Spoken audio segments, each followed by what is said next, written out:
Muy bien, buenos días a todos. Esta es una de las primeras clases biotutoriales que vamos a hacer para el instructorado de natación Bucor de la edición 2017 y dado y considerando que este año hemos tenido muchas competencias y muchos compromisos todos y en forma de poder recuperar y que no se pierda información, voy a dar todas las clases que me queden por dar de esta manera a través de videos y de esta manera voy a poder ir adelantando y para que ustedes tengan material para trabajar. Recuerden que la siguiente clase en la que nos vamos a encontrar va a ser clase de consulta. Muy bien. Antes de empezar a presentar todo lo que son los sistemas de planificación en natación específicamente, vamos a hablar de la perspectiva de la base aeróbica, la cual ya hemos hablado en clase y hemos trabajado con el equipo de natación en forma práctica. Y me gustaría establecer algunos conceptos teóricos y prácticos en función de poder,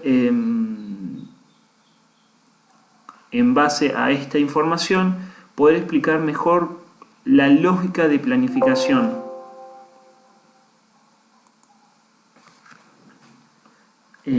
Bien, vamos a comenzar. Cuando hablamos de una perspectiva holística, hablamos de una perspectiva integral y total.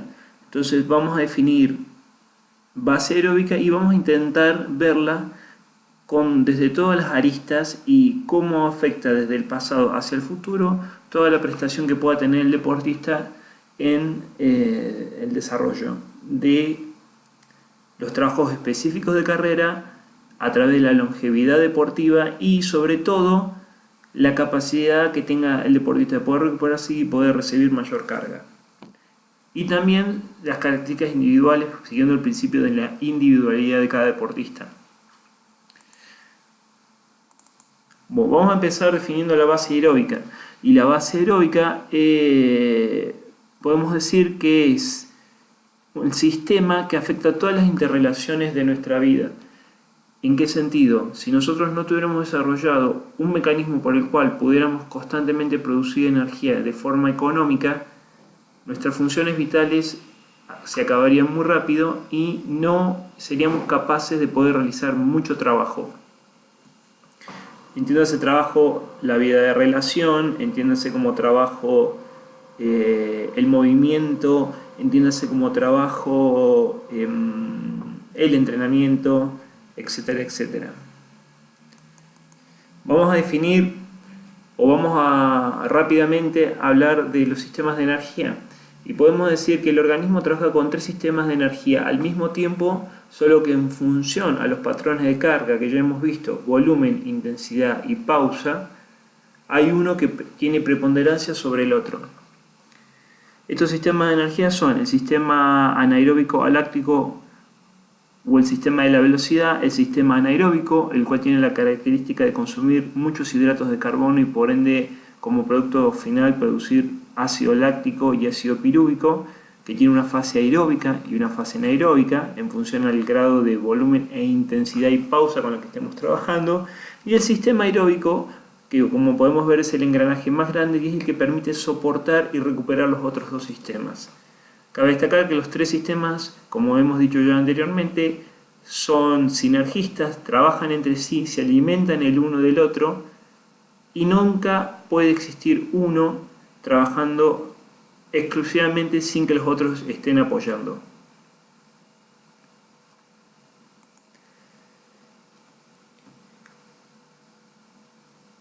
Vamos a definir de la siguiente manera. El cuerpo humano tiene la capacidad de usar 3 diferentes fuentes de combustible al mismo tiempo, los cuales intercambia en función del volumen, metros, kilómetros, millas, tiempo, etc., la intensidad, velocidad a la que me desplazo en esa distancia o en ese tiempo determinado, la pausa, el descanso entre un trabajo u otro, entre un día y otro, entre un microciclo y otro, entre un mesociclo, macrociclo anual, etc., etc.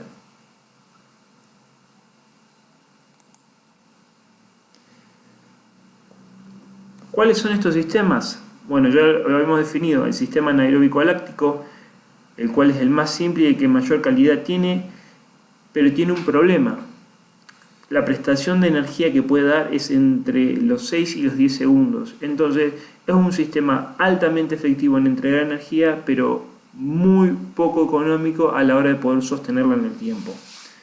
El sistema anaeróbico láctico, el sistema de la potencia llamado natación, el cual requiere en su gran mayoría azúcares para poder generar energía.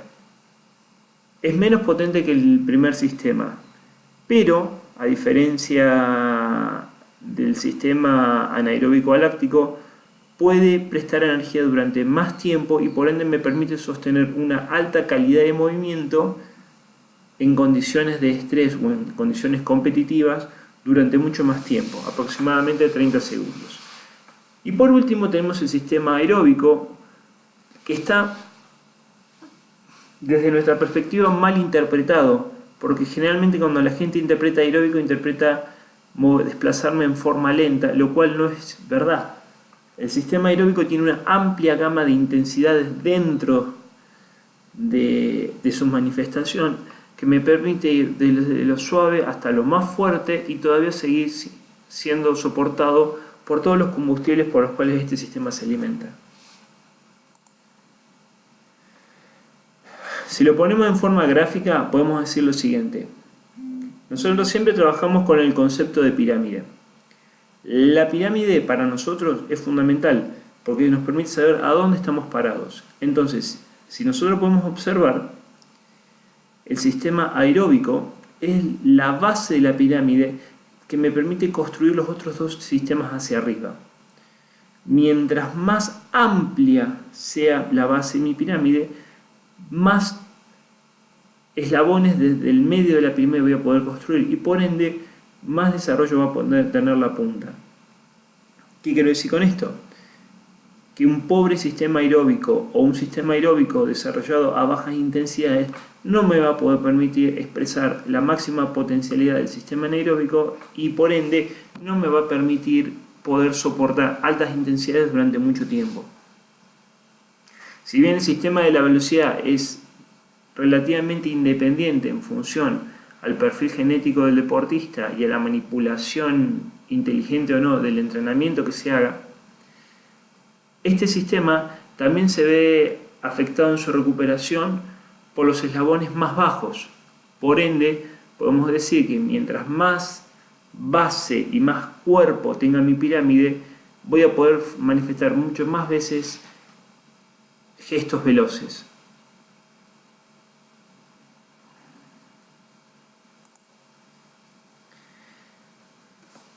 Para poder hacer esto tenemos que tener una idea de lo que es rendimiento. Y el rendimiento y el concepto de rendimiento me va a permitir saber dónde estoy parado y cuáles son mis falencias. Por ende me va a permitir saber hacia dónde tengo que ir, qué es lo que tengo que trabajar y cómo tengo que estabilizar mi base. Porque la base aeróbica se basa fundamentalmente en equilibrio. Si yo estoy desequilibrado, ya sea por sobreentrenamiento, ya sea por falta de entrenamiento o por cuestiones ajenas al proceso de entrenar, mi rendimiento se va a ver afectado en forma muy visible. Entonces nosotros podemos decir que el rendimiento es la capacidad de hacer igual cantidad de trabajo durante más tiempo. Es la cantidad. Por ejemplo, si yo nado a un pase de 1.30, como es habitual en todos los máster,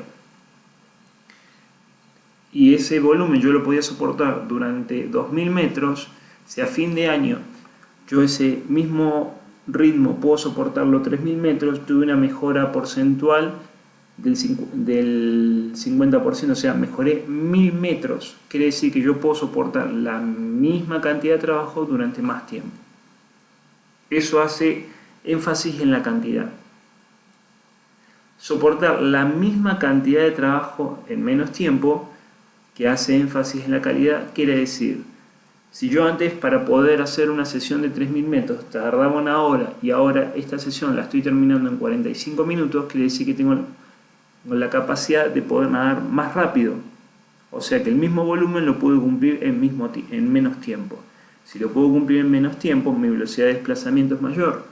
Por ende, puedo soportarla mucho más. porque mi base aeróbica se ha ampliado y me permite soportar ritmos mucho más altos. Por eso se habla de calidad, porque lo que yo tenía puedo resolverlo en forma mucho más rápida. Y una tercera forma de definir rendimiento es poder realizar trabajo durante mayor tiempo y en forma más rápida. Que eso es el objetivo final e ideal que tiene todo deportista, poder realizar mucho trabajo y muy fuerte. Amén de que entran otras características que es como la calidad de ejecución del movimiento, el tiempo que puedo soportar esa calidad de ejecución de movimiento, etcétera, etcétera. Estamos tomando como un concepto global.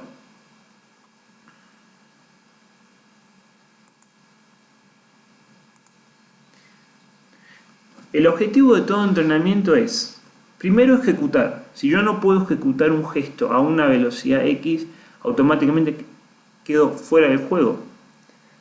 Porque el primer gesto implica ejecutar. Cuando yo puedo ejecutar, supongamos, puedo elevar una barra arriba de mi pecho con 100 kilos y antes podía elevar con 80 kilos, obviamente mi calidad de ejecución ha mejorado. El segundo objetivo es sostener. No es la misma resistencia una persona que puede sostener un pase de 3 el 1000, supongamos en atletismo, durante 1 kilómetro, que aquella persona que puede sostenerlo durante 5 kilómetros. Dos personas pueden correr 1 kilómetro a 3 el 1000, pero si esta persona A puede frecuentar un solo kilómetro y la persona B puede frecuentar 5 kilómetros, obviamente que la persona B tiene una capacidad de ejecutar y sostener de mucha mejor performance que la persona A. Y como un tercer objetivo es estabilizar y mejorar. Veamos la gráfica de abajo. Yo puedo ejecutar una velocidad y sostenerla una X cantidad de tiempo. Yo puedo ejecutar una velocidad más alta y sostenerla la misma cantidad de tiempo que la ejecución anterior. Algo mejoré. No mejoré la capacidad de sostenerlo, mejoré la capacidad de ejecutar. O sea, soy capaz de ir a velocidades más altas durante el mismo tiempo. Posteriormente de eso, voy a tratar a estas mismas velocidades altas y poder sostenerlo durante más tiempo. Entonces, entreno la capacidad de sostener un gesto. Luego de que logré estabilizar una velocidad y poder soportarla o frecuentarla durante mucho tiempo, intento nuevamente mejorar esa velocidad. Entonces, nuevamente, soy capaz de ejecutar, en teoría, a más altas velocidades, pero durante el mismo tiempo que la fase anterior. Y por último, lo cual tiene un límite genético y sobre todo está en función al sistema y a la capacidad de recuperación y adaptación de cada persona, hábitos nutricionales, hábitos de sueño, profilaxis, sistema de entrenamiento, etcétera, etcétera. Quien gana es la persona que tiene la capacidad de ejecutar la mayor velocidad cerca de su 100% y poder sostenerla durante mucho tiempo. Ejemplo, los mejores 1500istas del mundo actualmente trabajan el pase de los 1500, o sea 15 pases de 100 en pileta de 50 olímpica, muy cerca de su mejor toma de tiempo de 100 libres. Supongamos que un nadador tiene un pase en la toma de 100 libres de 1.000 y nada, los 1500 a un pase de 1.3. Quiere decir que él es capaz de repetir 15 veces 3 segundos por arriba de su mejor marca de lo que es capaz de ejecutar una sola vez en 100 metros. Su capacidad de sostener está muy cerca de su capacidad de ejecutar. Por ende, es una persona extremadamente económica a altas intensidades. De acá viene nuevamente el concepto de decir que es una mentira que el sistema aeróbico permite hacer ejecuciones lentas. No, el sistema aeróbico debe estar lo más cerca posible de las velocidades que generan los sistemas anaeróbicos y el sistema de velocidades. Buscando un equilibrio. Una persona con un perfil genético veloz o una persona que tiene fibras de contracción explosiva o FTB, como indica la literatura, su energía, como implica la batería, está llena. Su ejecución va a ser ultra rápida, pero su energía se va a agotar muy rápidamente. Observemos que la pirámide tiene una base muy pequeña y por ende la construcción de la pirámide hacia arriba es muy básica. Vayamos al otro extremo. Este es un típico caso de cómo entrenan los fondistas en nuestro país. Mucha base aeróbica muy suave, pero al momento de intentar generar altas velocidades no pueden porque han entrenado su metabolismo y su sistema nervioso para producir energía a bajas intensidades. Típico caso del caracol. Puede llegar a desplazarse cientos y cientos de metros, pero a velocidades muy bajas. Ninguno de los dos casos extremos nos serviría en el deporte profesional, porque de nada sirve poder ejecutar a altas velocidades, salvo que seamos velocistas, pero de nada nos sirve ejecutar a altas velocidades si la capacidad de sostener es muy pobre, y de nada nos sirve poder sostener velocidades cuya ejecución es muy pobre también.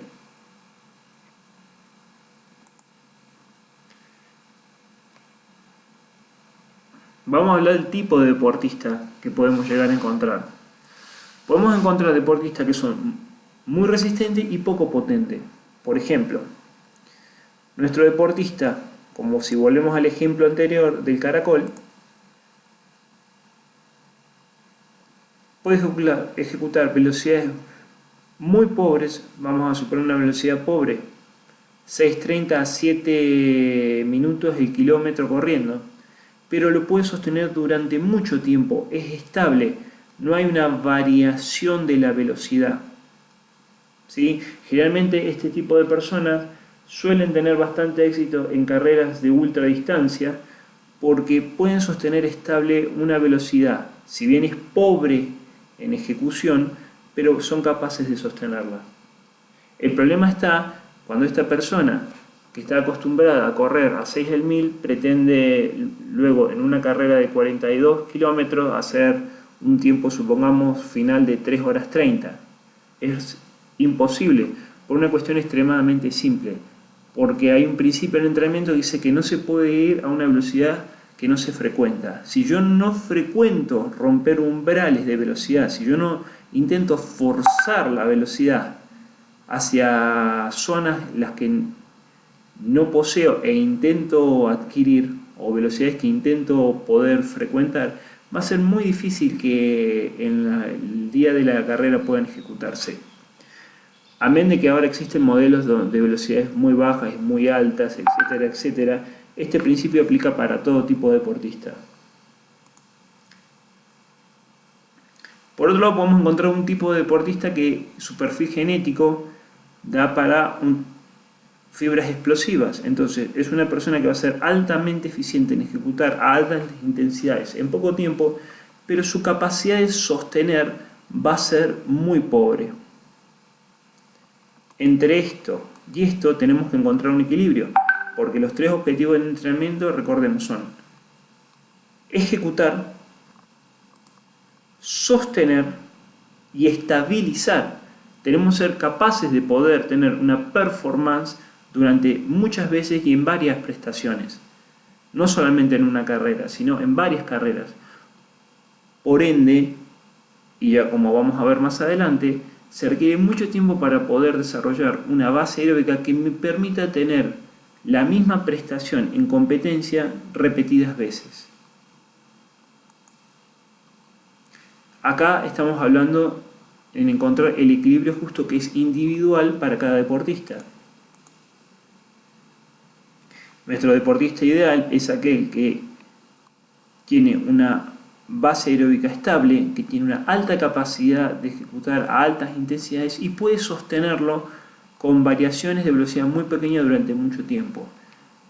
Ese proceso, que lleva no menos de 8 años, es a lo que nosotros definimos como el arte de entrenar. Es la capacidad de manipular y gestionar los estímulos de cantidad y de calidad en función de que el deportista tenga una prestación de altísima performance durante mucho tiempo y que no haya una merma de rendimiento.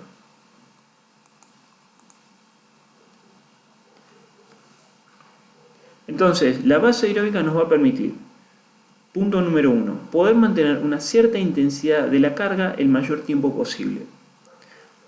Como punto número 2, aumentar la capacidad de aguantar mayor cantidad de carga y de competiciones. ¿Qué quiero decir con esto?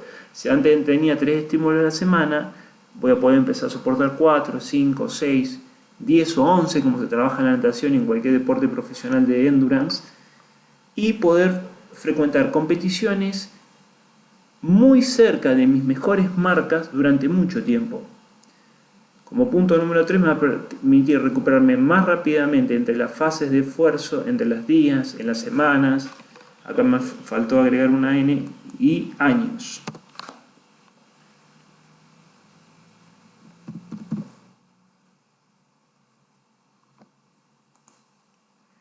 Como punto número 4 podemos hablar de estabilizar la técnica deportiva, porque si me recupero más rápido, la capacidad que tengo de poder soportar un modelo técnico o una forma de moverme altamente eficiente va a ser mejor, porque la fatiga me va a influir cada vez menos. Y poder concentrarme en estado de fatiga, que este es otro punto importante del alto rendimiento, o del rendimiento para este caso. Si yo en estado de fatiga, supongamos, puedo soportar hacer una ejecución técnica lo más parecido posible a mi mejor ejecución, quiere decir que tengo un alto grado de resistencia a la fatiga. Un ejemplo claro, un nadador que trabaja en 27-28 brazadas cada 50 metros y luego de altos trabajos de calidad, su número de brazadas solamente sube 1 o 2, estamos hablando de un deporte que tiene una alta capacidad de soportar fatiga. En cambio, como es muy normal en nadadores máster y como es muy normal en triatletas que comienzan a nadar de grandes, un caso típico es un nadador triatleta adulto que necesita emplear 22 brazadas para poder cubrir 25 metros en pileta corta y después de 3.000 metros de nado comienza a emplear 26, 27 o 28 brazadas. Empieza a perder sensibilidad al agua, empieza a desvirtuar el modelo técnico y por ende su resistencia a la fatiga es muy baja.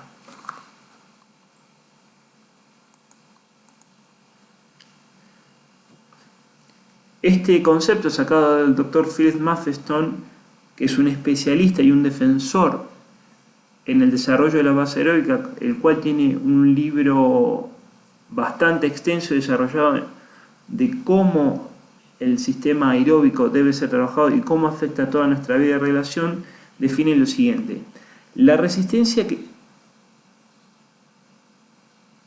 provee herramientas físicas, químicas y psicológicas que nos permiten sostener las mejores potencias que podemos producir en un determinado momento y que nos permite repetir estos esfuerzos en forma prolongada. Consistencia con el menor daño posible.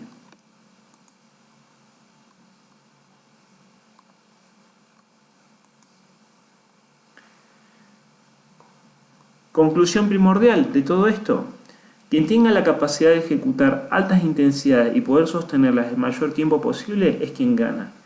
Quien tenga una base aeróbica sólida, desarrollada, podrá soportar altas intensidades y cambios de ritmo de forma prolongada con una merma menor de rendimiento por retraso de la aparición de la fatiga. Y la pregunta es: ¿cómo logro esto? ¿Cómo yo puedo lograr ser altamente eficiente durante mucho tiempo y con una calidad máxima? Vamos a repasar un par de principios extremadamente simples. Vamos primero a hablar del principio de la adaptación. El principio de la adaptación, si ustedes bien recuerdan, ante un estímulo X, yo tengo una fase de descompensación en la cual el organismo tiene una menor prestación y si dejo recuperar el tiempo adecuado, se va a producir una supercompensación, o sea, se va a producir un aumento en el rendimiento que es temporal. Si yo dejo de estimular al organismo, mi organismo interpreta que no necesita producir modificaciones a nivel celular, a nivel psíquico y a nivel energético, y por ende vuelve a su estado de normalidad. Si yo produzco estímulos constantes y sé encontrar las adecuadas fases de recuperación, el rendimiento y la mejora de rendimiento va a ser constante. Cabe destacar que a medida que más entrenado está el deportista, el rendimiento mejora en forma mucho más lenta, porque necesito complejizar los estímulos para poder producir un mismo desencadenante del entrenamiento que me permita descompensarlo y supercompensarlo. Podemos decir que la adaptación es todo organismo que es sometido a una constante estímulo termina adaptando a él por medio de cambios fisiológicos, psicológicos y estructurales. Algunas adaptaciones son más estables y prolongadas que otras.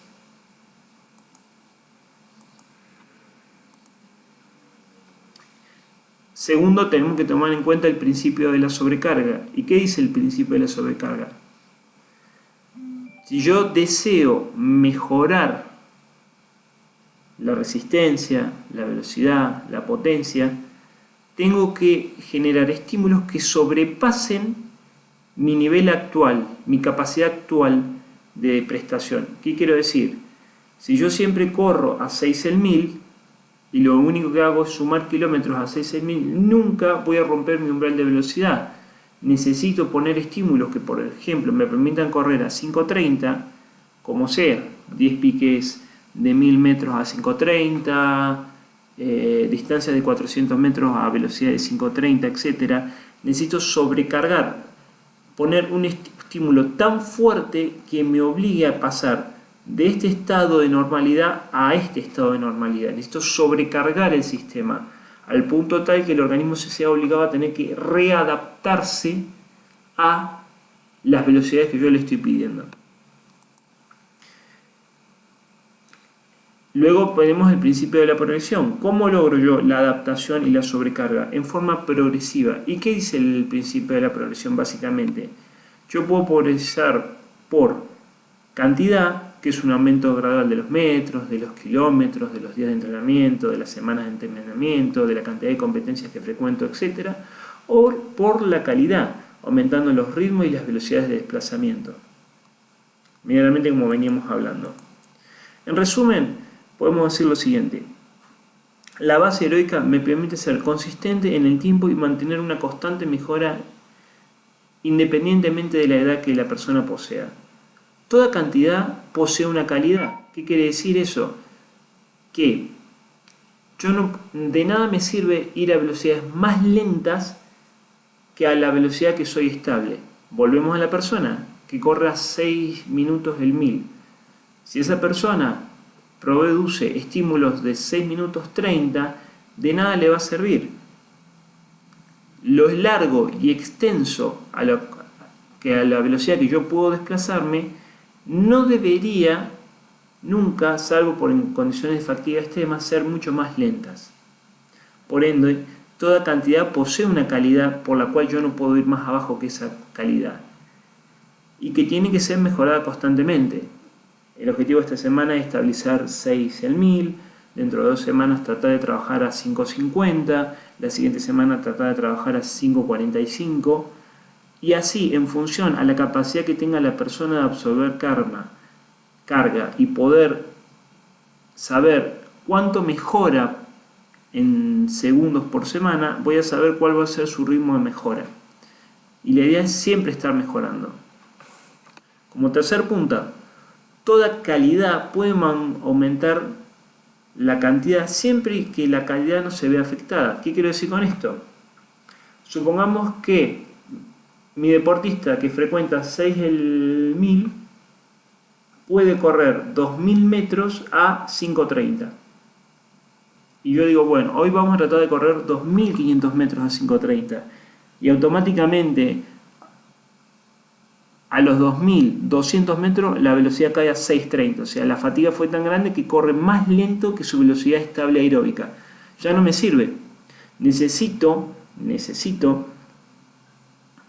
volver a los 2000 metros y tratar de generar una progresión más suave, pero que no permita que caiga la calidad de ejecución, ¿sí? Ningún pase debe ser más lento que el máximo estable que tengo. Y como último punto, y como ya habíamos mencionado, no puedo ir a una velocidad que no frecuento. Yo no puedo resolver una situación en la que nunca frecuento. Entonces no puedo pretender en competencia ir a un ritmo que nunca frecuenté en entrenamiento. Bueno, espero que este video haya ayudado para resolver las cuestiones de los conceptos de base aeróbica y es la base para posteriormente poder explicar todo lo que son los sistemas de planificación, en este caso dirigidos exclusivamente hacia la natación.